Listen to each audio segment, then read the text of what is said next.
For centuries, it has stood silent sentinel in the Egyptian desert, a riddle carved in limestone. The Great Sphinx of Giza.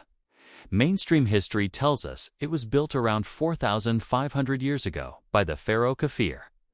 But what if that history is wrong? What if the Sphinx is hiding a secret far older? A story that could rewrite everything we think we know about human civilization. In early 2025, a team of international geologists and archaeologists, led by the brilliant but controversial Dr. Thorne, arrived in Giza. They weren't there with chisels and brushes. They brought with them a revolutionary new technology, hydroacoustic resonance scanning. It was a mouthful, I know, but its purpose was simple and profound: to create a 3D model of every microscopic fissure and groove caused by water, and to date that erosion with unprecedented accuracy. The official story was that the Sphinx's weathering was caused by wind and sand over 4.5 millennia. But a fringe theory, one that Thorne had championed for decades, pointed to something else: heavy, prolonged rainfall. The kind of rainfall the Sahara hasn't seen in over 10,000 years. This was the Sphinx water erosion hypothesis, an idea long dismissed by the establishment as pseudo-archaeology. Thorne had staked his entire career on it, enduring ridicule and academic exile. This was his last, best shot at the truth. The team set up their equipment under the scorching Egyptian sun. The air was thick with tension and anticipation. Dr. Lena Petrova, young, sharp geologist who had once been Thorne's star student, double-checked the calibrations. She believed in the data, but she was also acutely aware of the professional risk. If they were wrong, their careers would be buried deeper than any pharaoh's tomb. The first scans began. For days, they worked, collecting terabytes of data. At night, in their makeshift lab, they fed the information into the supercomputer. Thorne, his face illuminated by the glow of the monitor, barely slept. He chain-drank strong Egyptian coffee, his eyes darting across endless lines of code and geological models. The initial results were inconclusive, a jumble of patterns that made little sense. Doubt began to creep in. Had he been chasing a ghost for 30 years? Then, on the 5th night, Petrova made a breakthrough. "Eris, look at this," she said, her voice a hushed whisper. She had isolated the erosion patterns on the Sphinx's body from the later, more recent repairs and the sandblasting effects of the desert wind. She applied a new algorithm, one she had developed herself, to filter the noise. The screen flickered. A new model began to render. It was a digital ghost of the Sphinx, but instead of showing its current state, it highlighted the oldest layers of erosion. The computer churned, cross-referencing the patterns with paleoclimatic data from ice cores and deep-sea sediment. A timeline began to form. The number that appeared on the screen made the room go silent. It wasn't 4,500 years.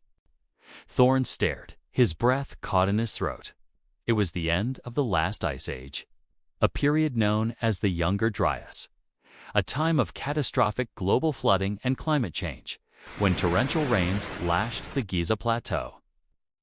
The computer model showed the deep vertical fissures on the Sphinx's body were undeniably the result of water runoff, not wind. The limestone walls of the enclosure, the ditch the Sphinx sits in, showed the same ancient watermarks. The head, which was disproportionately small, showed far less erosion, suggesting it had been recarved much later, likely by Kafir, who put his own face on a monument that was already thousands of years old when he was born. The proof was there, digital, undeniable, and world-shattering. The Sphinx was not a product of the dynastic Egyptians. It was a relic from a lost chapter of human history. A message from a civilization that existed thousands of years before Sumeria, before the first cities, before everything we thought was the beginning. But the discovery came with a new, more profound mystery. Who were these people? An advanced civilization, capable of quarrying and carving a 240-foot-long monument from a single piece of bedrock 12,000 years ago. Where did they go? The answer, Thorne suspected, was right beneath their feet. For years, legends had circulated about hidden chambers under the Sphinx. Seismographs had detected anomalies, empty spaces deep in the bedrock. The authorities had always forbidden excavation. It was too risky, they said.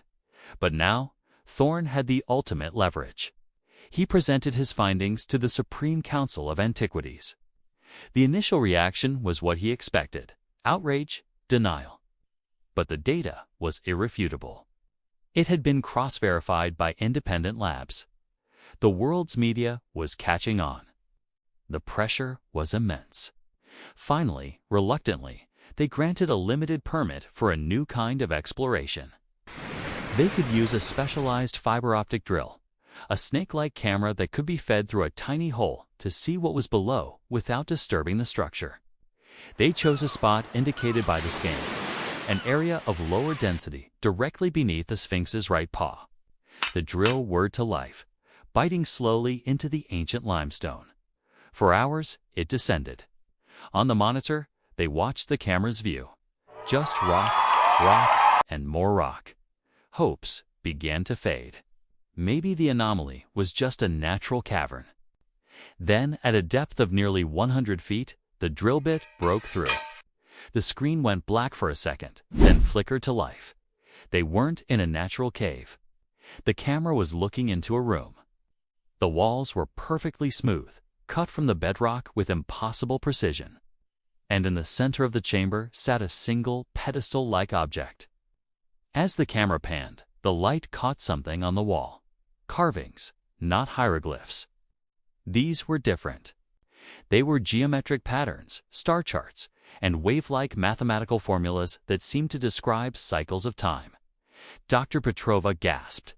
"They're astronomical alignments," she whispered. "But not for our time. The constellations. They're positioned as they would have appeared over 12,000 years ago." The carvings told a story, not of kings and gods, but of science and survival.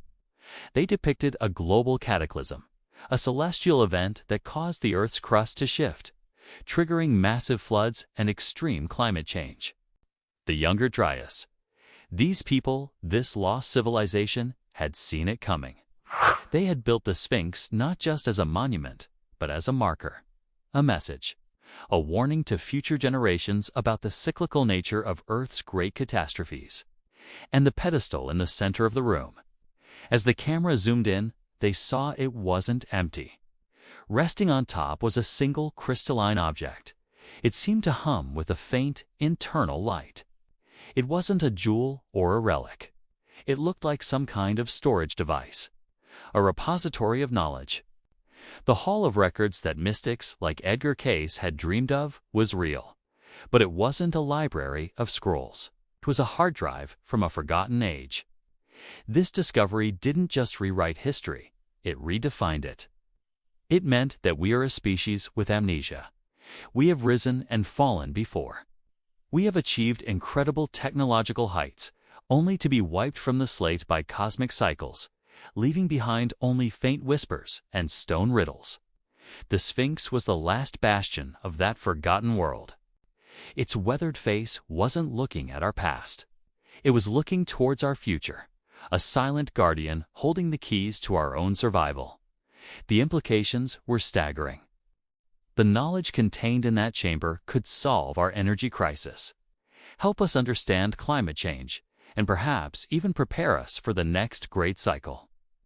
The story of the Sphinx is no longer just about a pharaoh. It's the story of humanity, a story of resilience, of incredible ingenuity, and of a legacy of knowledge passed down through the millennia, waiting for a generation with the technology and the open-mindedness to finally listen. The riddle of the Sphinx has been solved. It's not who am I, but who were we? And more importantly, who could we become if we finally learn from our own forgotten past?